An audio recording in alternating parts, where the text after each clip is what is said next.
Hey, what up fam, it's Chrissy here, and I have a couple of holiday do's and don'ts for those who have family members or children with autism or any type of behavioral disorders coming up.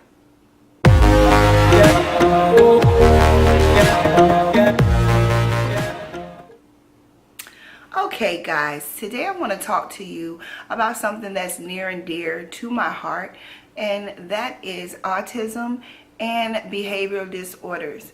Any type of kids or family members that you may have that have these type of disorders, we have to prepare for the holidays, for big events, things that come about. We can't just go into it blindly. We have to go into it with a plan. Okay, first, I want you to allow your child to do whatever they need to do to get through the stresses of the holidays. With that being said, excuse me, I have a daughter, as most of you know, who is autistic, and she has ADHD. Now, as far as adults, we know that the holidays are very, very stressful, not just for us, but for a family, itself. Now, what you need to do is allow them to do whatever they need to do to relieve their stress or to cope with their stress. I have some notes here if you see me looking down. So, like, a lot of times I find my daughter asking repetitive questions.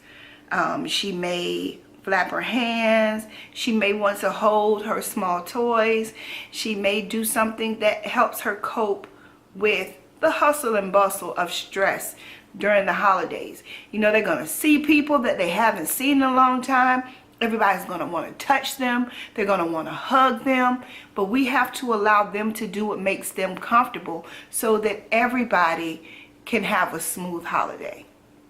So that, everything runs smoothly. We don't have to worry about them stressing or whatever the triggers that they have, to cause them to have a breakdown or a meltdown. So whatever they do, like my daughter has to have small toys, anything that's about this big that she can hold in her hand or fiddle with her hands or play with her hands, whatever she does that allows her to cope with the hustle and bustle of the holidays. You need to allow your child or your adult to do that because it's stressful for them as well. Number 2, give your child a rundown or your family member a rundown of the events that are going to be taking place so that they can, know that this is a happy time. We're going to have fun. There's going to be people dancing. There's going to be people laughing. You're going to hear music. There's going to be Christmas lights and Christmas trees. There's going to be lots of food. And, for Thanksgiving, there's going to be a turkey so that they can get prepared for what's about to go on. Number 3, if you're going to a family member's house for the holidays and they're not familiar with your kids or their triggers, make sure you give them a call in advance or a text or excuse me, or even an email to let them know, what triggers your child, whether it's loud noises, flashing lights, if they don't like to be touched or something to that effect. You need to allow them to know what's going on and what triggers your child so that everybody can be as comfortable as possible. Number 4, we need to focus on the good behaviors and praise them for their good behaviors. Sometimes our children with behavioral disorders or our adults with behavior disorders, they may hit. But what you need to do prior to them hitting, or even if they don't hit at all, you need to praise them and say, thank you so much for not hitting. Oh, you're being such a good girl. You're being a good boy today. Thank you so much for behaving. Thank you so much for saying please. Thank you so much for saying thank you. You need to allow them to know that they're doing good things by not hitting, by not biting, by not fussing, by not getting aggressive. You need to praise them before anything happens. That can ensure that the bad behavior does not happen. Now, not saying that it won't happen. It still could happen. But you need to praise them in advance to let them know that they're doing good. Number 5.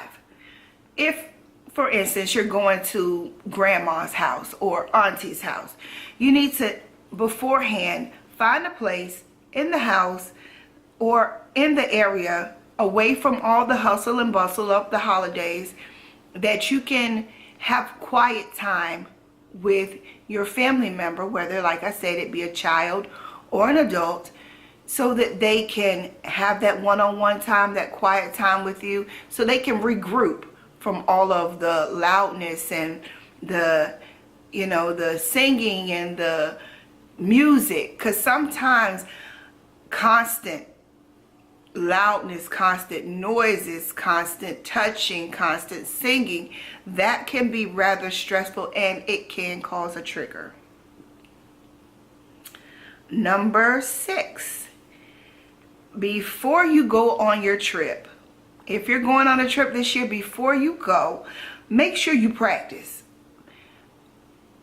Usually kids with autism or family members with autism or any type of behavioral disorder, they like consistency. They love to be on a schedule. You know, they want to know in advance what's going to happen if this happens. So you might want to go ahead and practice, like cut on some music in your home. Give hugs. Everybody in the house needs to hug, you know, your family member, to let them know that this is what's going to be going on. There's going to be singing. Let them experience what's going to happen prior to it happening. So when it does, there won't be any shock or frustration from your family member. Number 7, when you encounter these family members that your child does not know, they may have seen them once or twice here and there, but you know, during the holiday times, you have a lot of family members that you haven't seen in a while show up, you know, to spend time with their family. They may live out of town. They may live in another state. They may even live in another country, and your child has never laid eyes on this person. They may feel threatened. So when they come in contact with that person, you need to say, this is Aunt such and such. This is my sister. This is my brother. This is my auntie. Let them know that they can feel safe around that family member. Number 8, when you return from your holiday, make sure you continue with the positive festivities or the things that your child seemed to enjoy the most about the holiday.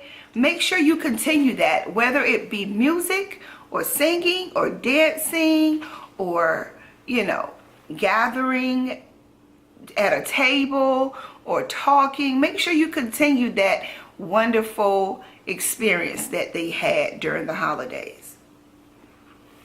Number 9, if you are a family member of a child with autism or a behavioral disorder, whether, like I said, it be a child or an adult. Now I speak for a child because I have a child. I do know other friends who have family members, but as far as me, I have a child. And I think that all of these tips are good for adults as well as children. But if you have a family member that has autism or a behavioral disorder, do not get offended if the child does not make eye contact or the family member does not make eye contact when you speak to them. Excuse me. Do not think that if a child has a trigger or if something triggers the child to have a breakdown or a meltdown, do not think for a minute that you can fix that child. Do not, you know, make the parent feel bad because of the way that they're handling the situation. This parent, you have no idea what a parent goes through on a daily basis with a kid with a behavior disorder or autism. You have no idea.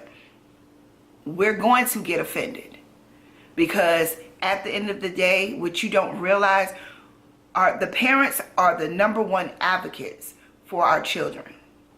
We're going to speak up, and we might be abrupt with it because we do not feel that you should treat our child any different or think that you can fix them or anything. Just acknowledge the fact of what's going on and be understanding, be understanding, and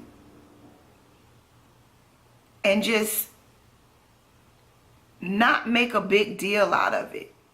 Accept what's going on.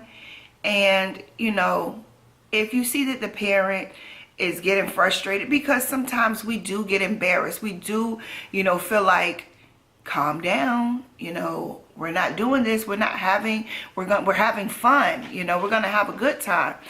Be supportive, basically. Be supportive of that parent. Be supportive of that child. You cannot fix what's going on. So just be understanding. That's all we ask. And last but not least, if you are a family member, make sure that you acknowledge the child at all times. If other kids are doing something, acknowledge the child. Ask them if they want to play. Ask them if they want to, dance, or do they want to sing. Be supportive of that parent. Don't criticize. And they know the triggers of their child. So they're going to try to counteract those triggers prior to them happening to keep a meltdown at bay, or make it as simple and quick as possible. Usually we try to get the meltdowns as quick as possible, because if we see that a trigger is happening or something is around them that is going to trigger a meltdown, we're going to try to remove them from that situation. And we know what we're doing. We know how to cope with this. You don't. So just join in the praises of the child. Like if they're doing good. Oh, you're being such a good girl today. Oh, you're being such an awesome person today. I love the way that you're keeping your hands to yourself. Thank you. Thank you so much. You're so sweet. Join in the praises. By all means, a lot of times our kids just want to be accepted. They just want to feel that they are accepted just like everyone else. And when they feel that they're alienated, it makes them sad. It makes them, feel less than. And that's the last thing you want to do to your family member. Now, as you guys know, I found out that something was going on with my daughter when she was around. When she was born, I knew she had problems with her fine motor skills. As it progressed, we noticed other things going on. So I did get help for her early on. Now, regardless of the help that I got her, I did find myself alone a lot, having to learn a lot on my own. Because when your child is diagnosed with having autism and ADHD, you're just, oh, your child has autism and ADHD. All right, thank you. Have a good day. And you're like, okay, so what now? What do I do now? So you find yourself finding the therapies and finding the information that you need on your own. They diagnose your child, but, they might suggest a few things. But a lot of the times we're left alone. So support from our family members is key. We want them to understand. If you don't know about autism, if you don't know about ADHD, if you don't know about any behavior disorder that your family member may have, you, as their family, should take it upon yourself to do some research so that when you're around them, you can contribute to their well-being. Okay? Now, if any of you have any ideas of things that I didn't touch on, or have any things that work for you that might help me, Let me know in the comment section below. I want to thank you for joining me for this video, and until next time, you guys, happy holidays. Peace.